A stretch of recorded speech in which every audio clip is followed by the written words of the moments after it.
And welcome back to the Business Growth Accelerator. I'm your host, Brandon Garcia, your Chief Business Strategist here, and I appreciate you tuning in. I know it's been a minute since the last episode. I've been kind of rolling it over my mind here on how I'm going to proceed after the introduction to lead generation episode, because there's just so much to cover. And to be honest, I tried to record this podcast 3 times today, and each time it just felt like I was just going on and on and on and on, kind of like what I'm doing right now, and not really getting into the substance of the reason I'm recording the podcast, and that's just to help you generate more leads for your home service-based business. So, that being said, I took a very long pause this afternoon and went out to a little league softball game with the wife and the kids tonight. And I was just thinking, man, why did I struggle so much to record this episode? And it just turned out, it's like, I want to give you as much as possible, but I know I need to break it down into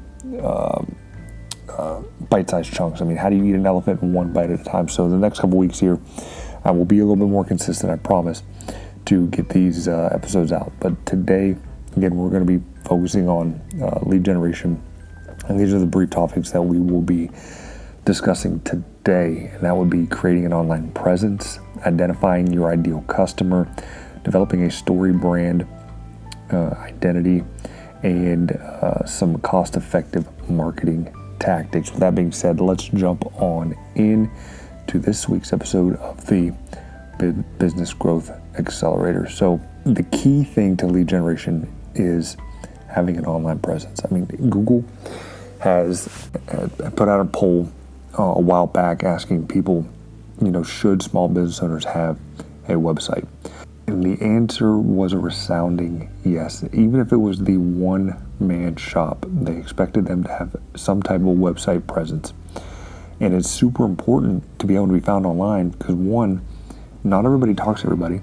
People move around all the time, and they're looking for local businesses to help them with their problems. And so where do they go? They go to Google, they go to Bing, they go to Facebook. So if you're not on social media, if you don't have at least a landing page, a one-page website that explains who you are, what you do, it's going to hurt your business and make it difficult for you to grow and scale your business. You will continue to own a job for the rest of your life.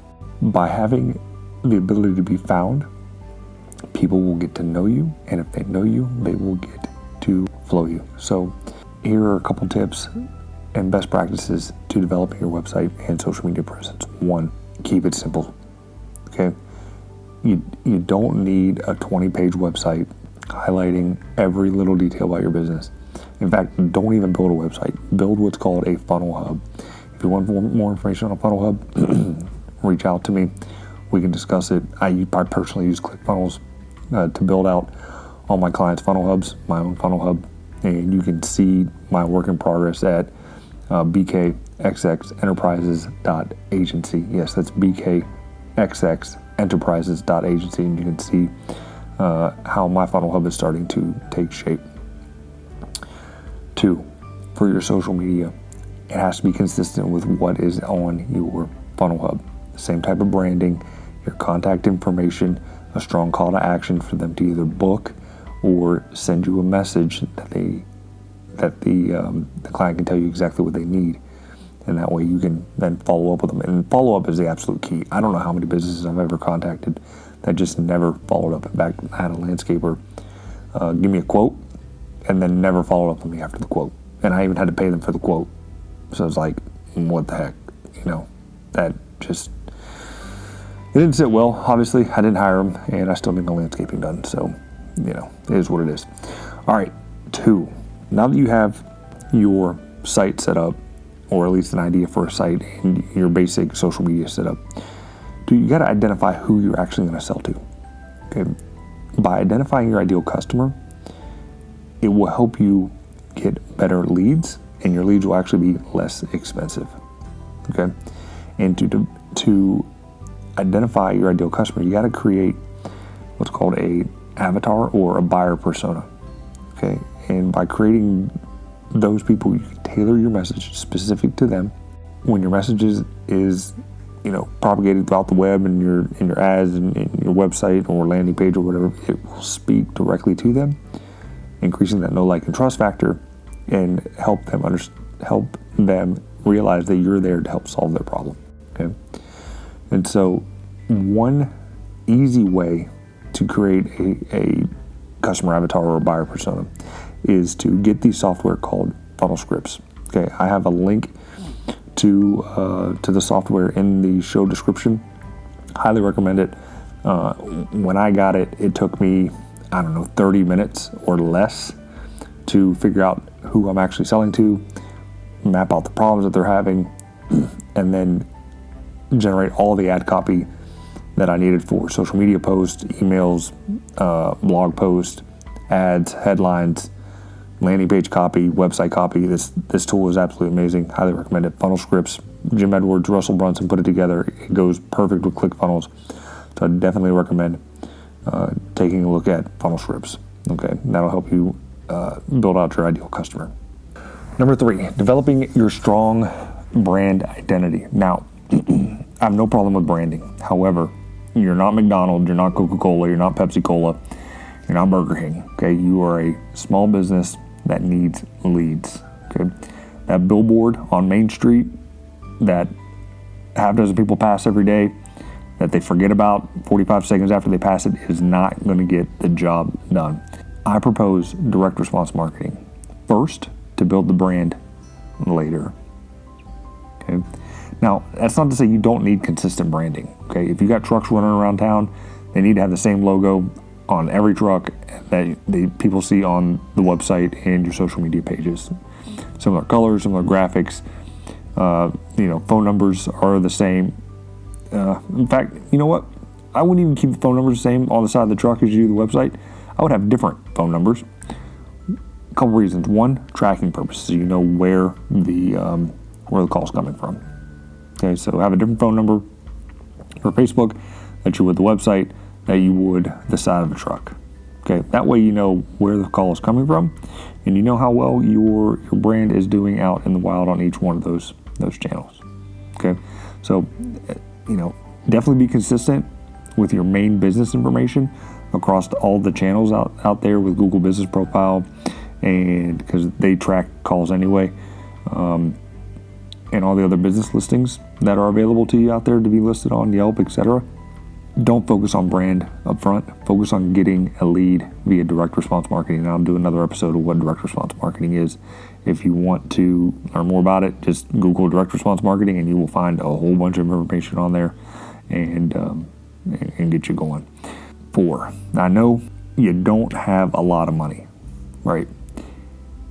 You're bootstrapping your business and you need some cost-effective marketing tactics. Now, here's some things that you can do. Search engine optimization is essentially free if you put in the time and you know what you're doing. Most small business owners don't have time to worry about meta tags and headlines and site titles and things like that. If you want to build out your own website, by all means build it out. However, I do recommend hiring a professional to do it and at least get you set up properly first.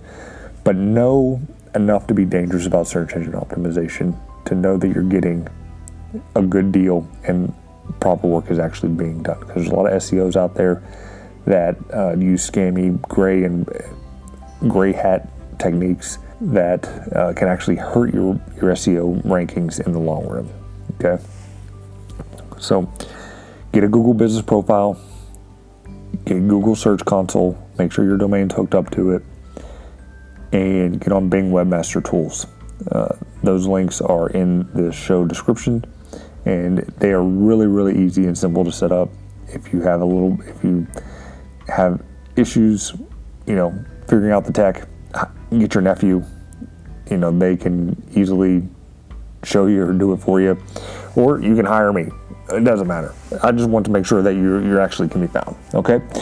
All right. Email marketing, super inexpensive. In fact, email marketing has the best return on any type of marketing that's out there. It's usually about 38 to 1. Return on investment. So, for every $1 that you spend, you're going to get 38 back. And when I first got into the game here, email marketing was the initial way that I was just trying to build something through affiliate marketing and try to build an email list there. And one thing that always stuck out to me, I was told in one training was, for every person that is on your email list, expect to make $1 off that person every month. And that's kind of crazy. So if you got 100 people on your list, expect to at least bring in $100 from that list, which is quite nice. Referral programs, super inexpensive. In the short run, they are. Usually referral programs require some type of incentive for the person to, continue to recommend you, either be at a discount or a bonus service, so to speak, so that can cost you money or time in the long run. But typically referral programs aren't that expensive to run. Social media advertising.